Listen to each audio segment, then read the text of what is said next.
Welcome to Vermonters in Business, where we highlight some of the very best business leaders in our state and the amazing things they're doing in their communities. All right, episode 3, Vermonters in Business. I'm Drew Kinney with the Kinney Insurance Agency, and I've got Travis Spencer, one of our senior account executives here. Our kind of goal with this podcast is to highlight, local businesses in Vermont and business leaders in Vermont, and give a little opportunity for them to talk about what it is they do. We have a lot of people in the state that do a lot of great work in our communities and a lot of great work for people through their business practices. And with us today, we're glad to have Dr. Andrew McCanse. He's with Precision Chiropractic. Dr. Andrew moved to the area, into the Wilson area, and founded with his partner, Precision Chiropractic, where their kind of goal is to empower individuals and families to attain greater levels of health, wellness, and expression of life. Welcome, Dr. Andrew. Thank you very much. Yeah, we're glad to have you on. So, one of the first things that we do on the show, on the podcast, is we have a set of questions that most Vermonters have very strong answers for. So we call it the Vermont Hot Seat.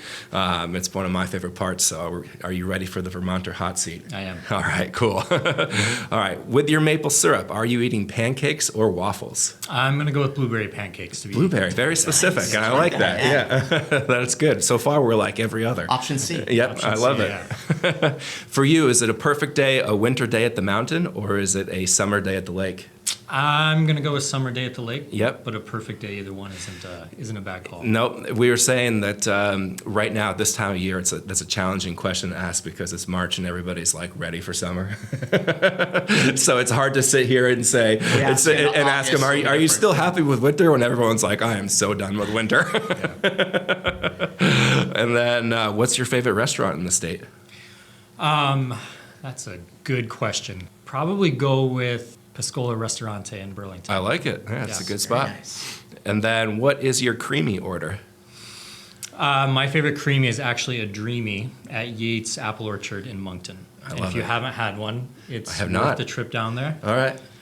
And what's that consist of? It's just cider flavor, apple flavor? No, so it's a maple flavored creamy with maple syrup on it. And it's a bunch of different Double down on the maple. I love it. Yes. Yeah. Maple on top of maple. Yeah. Can't go wrong. My favorite's at Osla and Orchard at Allen Home, and it's a maple one. But it's always interesting to see everybody's, their specific answers. Yeah, the Dreamy. It's the Dreamy. You should try it at least once. Yep. Okay. No way I could eat more than one. Yeah.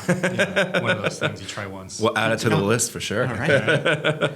So that takes care of our Vermont Hot Seat questions. So next up, I'll transition to Travis here, and we'll learn a little bit about the great work you're doing at Precision Chiropractic. Yeah, we go from the fun to the business now. So who is Precision Chiropractic, and how did you get it started? Yeah, so my wife, Dr. Allison Bogan, and I opened Precision Chiropractic in 2016. It didn't plan out this way, but the way it worked was we got married on a Friday and opened on a Monday. Wow, jumped right in. It was supposed to have a 6-month gap, and that didn't happen. Okay.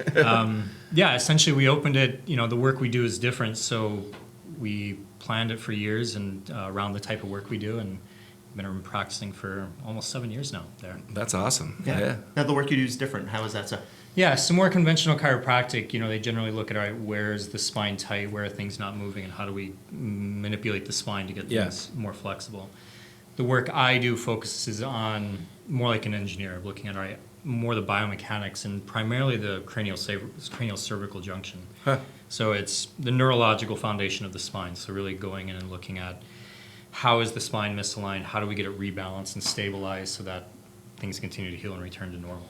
That's awesome. And then Dr. Allison does a blend between, it's neural structural integration, so it's a blend of craniosacral therapy, visceral manipulation, which is a very light touch osteopathic technique, and then biogeometric integration. So some folks will work with me, some folks will work with her, and some folks work with both. Okay. Just depends on what people need. Good to know. So you have a good variety. You can kind of balance out. Yeah, exactly. Chiropractic for young athletes. So a lot of kids are playing sports. They're specializing more and more. Is chiropractic a good thing for them?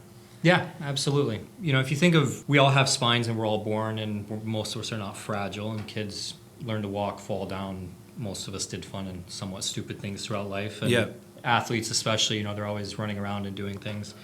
And most of the time, everything's fine. But if you have a different accident or injury where you can get that structural shift of the spine, then essentially kids, especially athletes who are using their bodies in different ways, you want to make sure that stays aligned and stabilized so that as they continue to grow, there's no short or long-term effects. If it's oversimplified way of putting it is twist the frame of a car and drive around Vermont roads. Right. What's it going to end up? So you want to make sure that frame and the function is all healthy and doing what it should. And is it good preventative maintenance to help prevent injuries, or is it something that do you tend to see people be more reactive with chiropractic, or should they be more proactive in doing that as a preventative measure? There's kind of two ways to go about it. I mean, obviously, if there's an injury, you want to check and make sure everything is healing correctly. From a preventative measure, like what we do is, we'll have a parent come in for a consultation. We'll check a few things to see if there's signs of misalignment.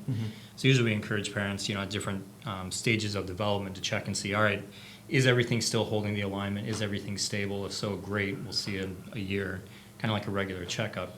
But the goal is that kids are staying healthy and aligned, and we're not having to do any type of spinal correction. Yeah, I imagine it's one of those things where if you can get to things early and make adjustments then, it helps versus catching it later down the road when it's become a problem. Yeah. You've got that flat tire on the road now, instead of getting it ahead of time. Yeah, an easy example is like 12, 13-year-olds when kids are going into puberty.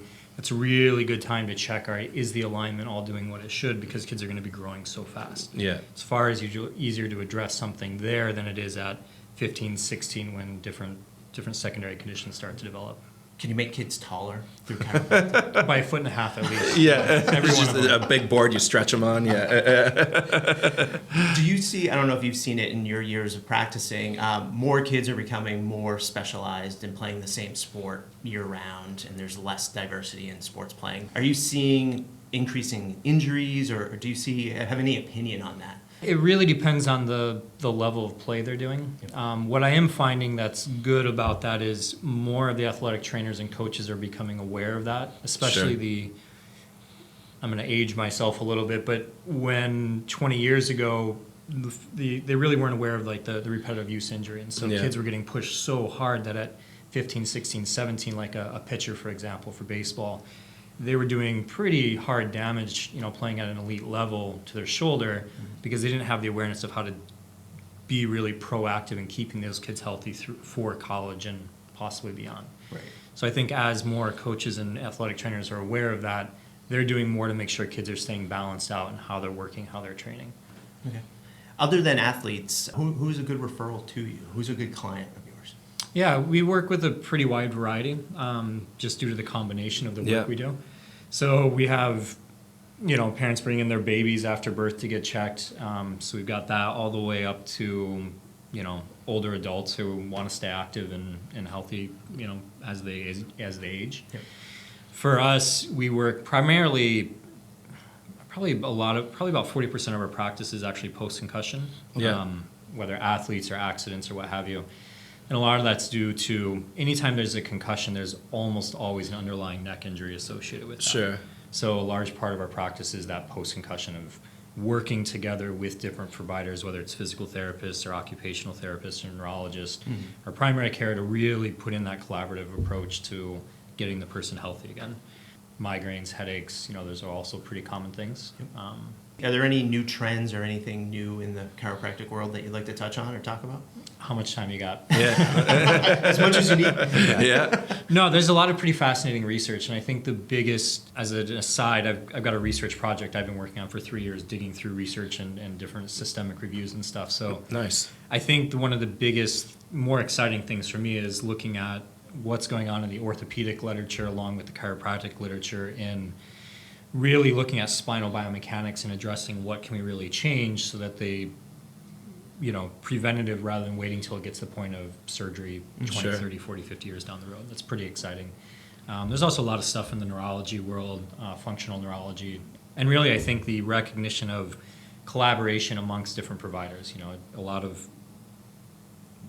Some people tend to isolate themselves in different camps, and really the recognition of, and I think concussions are a perfect example of this. We need all the different puzzle pieces fitting together for somebody's health. Right. Not everything is directly spinal related, and there are times where we need to address the underlying gut health. We need to address all these different pieces and working together. And we're working on it here in Vermont for a bunch of different reasons. We don't really have that the way we could. Yeah. But there's small groups of us that are starting to really put together good networks so that when something comes up, we recognize when I need to send them to this physical therapist or this functional nutritionist or what have you. Yeah, we could probably spend hours on the fact of people being reactive to issues as opposed to, that preventative care. And it's good to see a trend hopefully shifting that way where people are, going to you before something happens, taking care of those issues. Yeah, and I definitely think you're right. I think there seems to be a big push in Vermont with our providers looking for ways to how they can sort of collaborate and take control and take care of a patient in the whole picture. I think of myself. I worked with a physical therapist who then kind of set me up with a guy that does body work and massage type stuff to really complete the whole picture. And he also does personal training and other stuff along those lines too, and looks at body mechanics. And so I think we're in a good state where there's a lot of people that are really into that model of instead of just trying to isolate and say, oh, we only do chiropractic, we only do this, they're trying to, really take into account the whole picture of, patient and care, which is awesome. So. Do you think people get physical therapy and chiropractic confused? Because I think sometimes people are like, well, which one do I go to? Can you touch on that? Yeah, it really depends on what a person needs. So we work together with quite a few different physical therapists, and they're really phenomenal at figuring out all right, muscle rehab, strength, stretching, some of the vestibular work, a lot of the different components that go around that. For me, and again, I break it down to what's directly related to the spine and the structure and the neurology there, what's indirectly related and what's not related at all. So, for me, I know what I do and I'm really good at it. And I know what I don't do and I'm definitely not really good at other things. Right. So it's nice to have that network of, wow, you really need to see this person or that person or that person. Yeah. And it's not always an either or. There are times where a person will come in for a consultation and we'll discuss what's going on and I'll take a look at them. And just from the outside and the story they're telling, it's like, you really need to go see this physical therapist or that person because it's really pointing more towards that. Mm-hmm. Are there any chiropractic myths you'd like to debunk? Again, this could be an hour. Yeah, all right. Let me update the memory card. Chiropractic myths. Low hanging fruit. You may have to edit a little bit of this. No, that's fine. I guess one is that the idea of the crack in the manipulation. Yep. The work I do and Dr. Allison, there's no twisting, there's none of the manipulation, the high velocity, low amplitude manipulation. And part of the reason is we just find it more effective to stabilize the spine and using a much more precise, low force way. Cool. So that's one. The other one is the idea that if you go to a chiropractor, you have to go in once a week for the rest of your life. Right. And really our goal is kind of the opposite. We want to get a person nice and stable and healthy as far as the spine goes, but the goal is get to a person to a point where we're monitoring it over time at 1 month, 3 months, 6 month intervals, and the idea of doing a correction as infrequently as possible is what we want to see. And I'm assuming as someone, obviously, the older they are, if their body has had wear and tear for 45 years, then obviously they're going to need to see you more up front. But once you do get to that corrective point, then it's less frequent. That's the goal. Yeah. And again, it's some spines will fully correct and stabilize right away, and some are unstable for a few weeks just due to ligament damage. But in general, we want to see people holding the alignment longer and longer and longer. Yeah. That's part of also where we work with other folks and look at, all right, what's going on with the gut? What's going on? Is there something causing an underlying inflammation? Is all these different components so that the whole person is then working with a team rather than everything trying to just fix everything from this one lane. Yeah.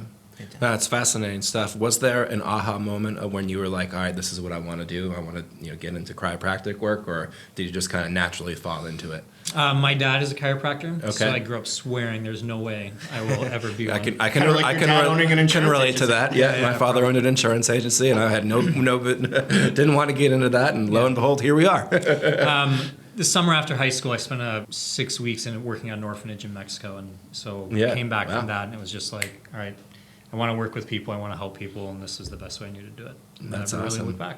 Fantastic. Yeah. Awesome. That's all I have. Do you have anything else? No, it's been great. Thanks for coming on, Dr. Andrew. Again, this has been Vermonters in Business, where our mission is to highlight local business owners and business leaders in our communities. If you guys happen to know of a local business owner or leader who is kicking butt in our state, send them our way. We'd love to interview them, and highlight them, and give them a platform to spread their word. Thanks again. Thanks again. Thank you, guys. Thank you. It's awesome.